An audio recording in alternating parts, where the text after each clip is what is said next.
Minsan yung magagandang regalo nakabalot sa sakit, as in masakit. Yung breakup na bumaliw sa'yo, kinailangan yun para makahanap ka ng totoong pagmamahal. Nung nabigo ka, hinahanda ka sa bagong direksyon. Minsan yung sakit pambalot lang, gift wrapper lang. Pero tinatapon natin yung aral kasi hindi tayo makamove on. Pero isipin mo to, di ba kaya ka malakas kasi nahirapan ka?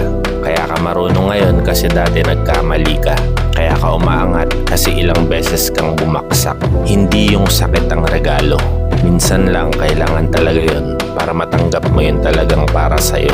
Ang regalo ay yung mangyayaring pagbabago sa'yo. Kung sino ka pag nalampasan mo na yung sakit.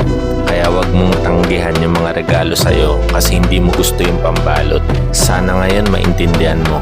Minsan yung hindi magandang wrapper, yun ang may pinakamagandang laman.